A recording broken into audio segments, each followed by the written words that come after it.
Hey, this is TerritoryWarsHD, and today I'm going to be showing you the gameplay of Territory War 3. I'm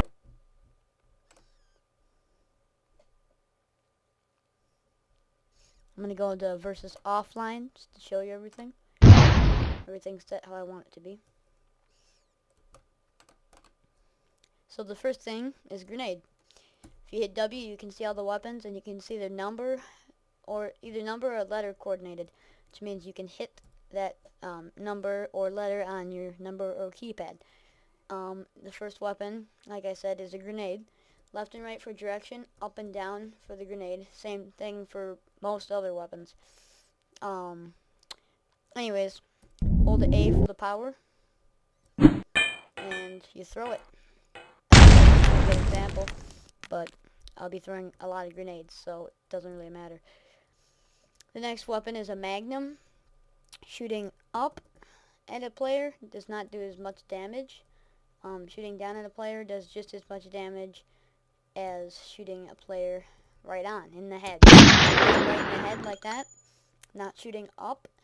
See, if you shoot up and farther away, damage. If you hit a player right in the head, your opponent right in the head, and you're leveled or above the player, with the player, you would deal them minus 50 health.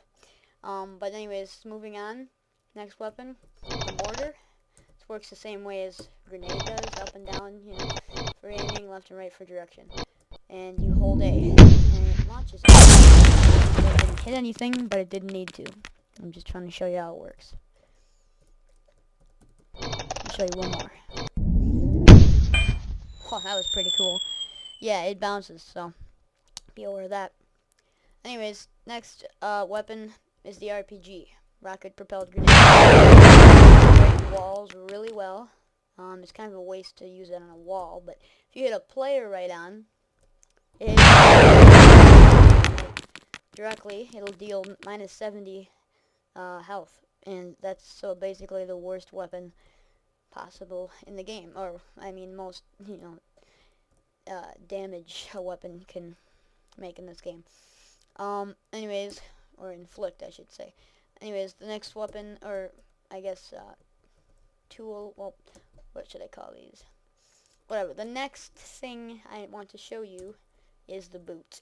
I probably won't be able to kill this guy, but if I do full power and boot him, no, I didn't quite make it over that edge. But as you can see, you can boot the player. It only does minus 10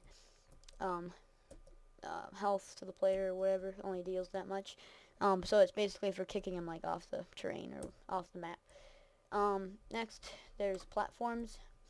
I don't know where a good example is. Just randomly put one. You can put them wherever you want. Use shift to rotate them, and it's got to be inside the dotted, or dashed, excuse me, circle. So just place one randomly. As you can see, it's there. Yeah. The next thing is teleporter. Acts like a grenade without spin, and it bounces, but wherever it finally lands is where you will be teleported. Third to last, I guess, is the rifle. Aim it right. You want to aim it as close to the player's head as possible. If you hit him right in the head at a reasonable distance, you would deal minus 60 health to the player, to your opponent. Now we have toxic launcher, or acid launcher, excuse me. It goes to virtually anything. You can hit more than one player if targeted appropriately, or I guess accurately. And finally, we have the pickaxe. Basically, just chops through anything you want it to, digs through everything you want it to. But that's really the gameplay of Territory War 3. The O is for options, exit the game, track, volume, music. W is obviously for the weapons. P is for the pass your turn. D is to draw, and T is to type messages to the other player. And also for grenade, there is forward and backward spin. I'm going to be showing you that in probably the next couple of videos, or videos, in that time frame. But until then, this has been, I guess, my first video on this channel. Thanks for watching. Please comment, rate, and subscribe, and stay tuned for my upcoming videos. Thanks.